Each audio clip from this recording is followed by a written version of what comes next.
हमीरपुर में सीएम जयराम ठाकुर ने हिमाचल में बढ़ते कोरोना के मामलों को लेकर प्रेस कॉन्फ्रेंस की। उन्होंने क्या कुछ कहा इसमें जरा सुनिए आप। वायरस के नेचर के बारे में, इसकी प्रकृति के बारे में अभी तक भी बहुत सारे आकलन, असेसमेंट जो है वो, अगर हम इस बात को देखें कि 1 साल पहले, 1.25 साल पहले जब वायरस की शुरुआत हुई थी,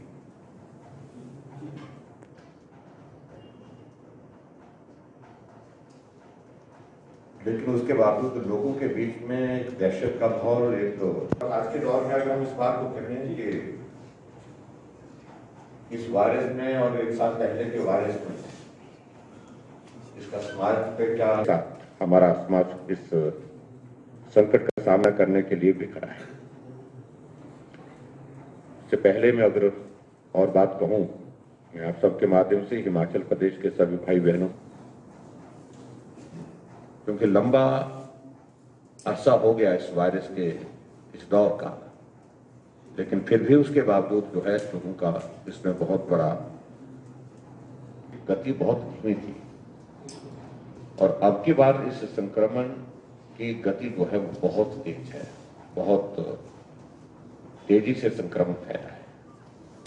कि वैक्सीन एक उपाय है, जैसे मास्क एक वायरस से बचने का उपाय है, जैसे सोशल डिस्टेंसिंग एक उपाय है बचने के लिए, इसी तरह से सैनिटाइजर, बार बार हाथ धोना ये एक उपाय है, और उसी तरह से एक बेहतर और कारगर उपाय जो है वैक्सीनेशन है, ये वैक्सीन है।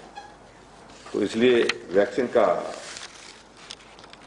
उपयोग ज्यादा से ज्यादा कर रहे हैं, और मुझे इस बात की भी प्रसन्नता है कि हिमाचल पूरे देश भर में उन राज्यों में से है जहां वैक्सीन को बहुत जिम्मेवारी के साथ उसका उपयोग किया जा रहा है।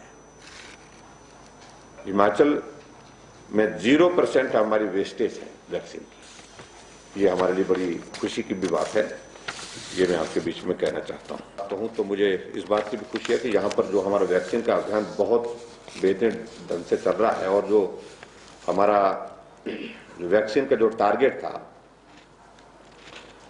उसको हम आगे बढ़ करके उसको पूरा करके जो है उसको उस टारगेट से भी हम आगे बढ़ करके काम कर रहे हैं। कोविड इसके लिए जिम्मेवार तो नहीं हो सकता है, लेकिन आज की तारीख में ये बात सत्य है कि प्रदेश में ऋण बहुत ज्यादा, और ये इसके लिए किसी एक पार्टी को दोषी दिया जाए, दोषी ठहराया जाए। हाँ, उस पार्टी को दोषी ज्यादा ठहराया जा सकता है जो लंबे समय तक सत्ता में रही।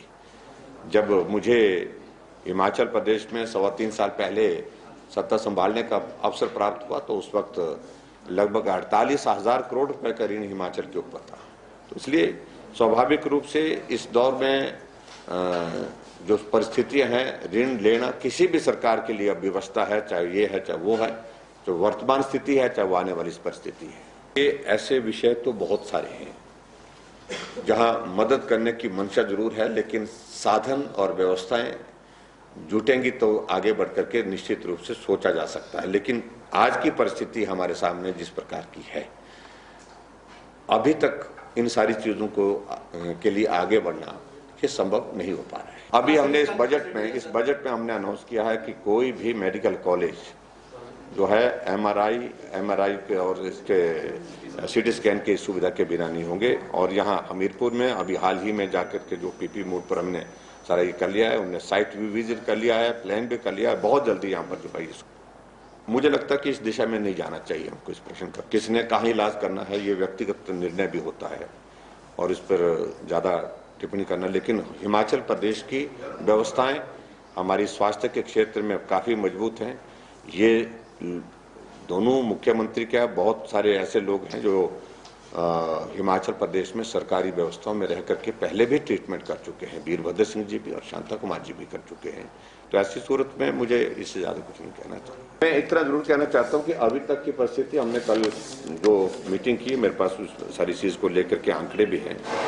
ऐसी स्थिति तो नहीं है कि भाई पानी का संकट होना चाहिए अब, लेकिन प्रभावित हमारी स्कीम्स हुई हैं, उसमें कुछ एक स्कीम्स हमारी पार्शियली जो है जिसमें इम्पैक्ट आया है। तो मैं हमीरपुर की बात कर रहा हूँ। तो इसलिए मैं इतना जरूर कहना चाहता हूँ कि अगर पानी की सप्लाई अगर शहर में कहीं किसी एरिया में नहीं आ रही है तो विभाग को कहेंगे सुनिश्चित करे पानी की सप्लाई होनी चाहिए, रेगुलर होनी चाहिए।